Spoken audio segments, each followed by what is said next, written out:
You ever get punished for something that wasn't even your fault, and then end up making things 10 times worse on purpose?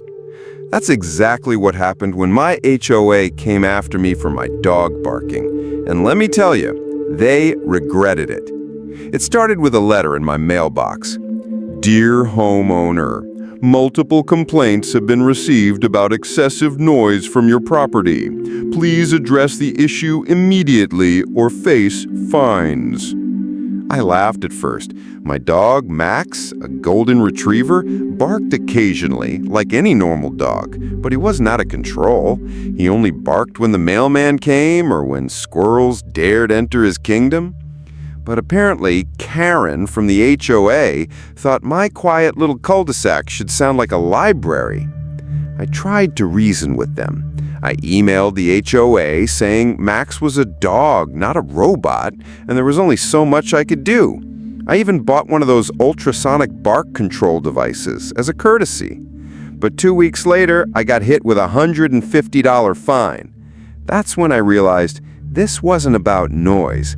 This was about control.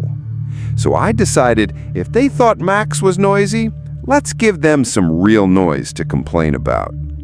First, I found out the HOA bylaws allowed small livestock in backyards, provided they were quiet and properly contained.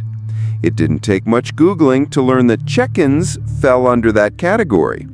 2 days later, I bought 6 hens and one very proud rooster named Carl. I set up a nice little coop, made sure it was clean and contained, and let nature take its course. By the end of the week, Carl was crowing every morning at exactly 5:15 a.m. The first time Karen heard him, she came marching over in her bathrobe, hair sticking up in every direction.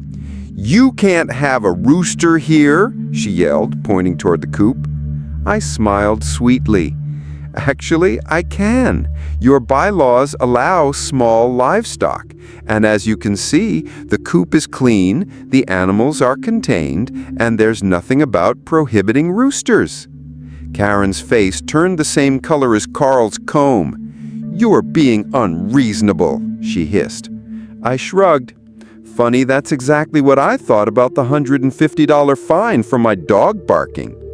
The next week was glorious. Carl's morning serenades were joined by the gentle clucking of the hens during the day. Neighbors began whispering about it. Some loved it, others not so much. Karen, of course, started sending me emails filled with words like nuisance and public disturbance. But I'd done my homework. I replied to each one with screenshots of the HOA rules, highlighting the small livestock clause in bright yellow. By month's end, the HOA called an emergency meeting to discuss the chicken problem. I showed up with a basket of fresh eggs from my hens and offered them to the board as a peace offering. The irony wasn't lost on anyone. The vote to ban roosters failed. Half the board members didn't want to pick a fight, and one even said, "Honestly, the fresh eggs are nice." Eventually, Karen realized she'd lost.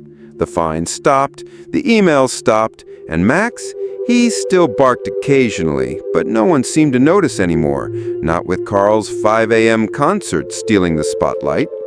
So yeah, the HOA came for my dog, and I gave them a wake-up call, literally. Next time someone tries to control you with petty rules, just remember, you don't have to break the rules to win. You just have to know them better than they do.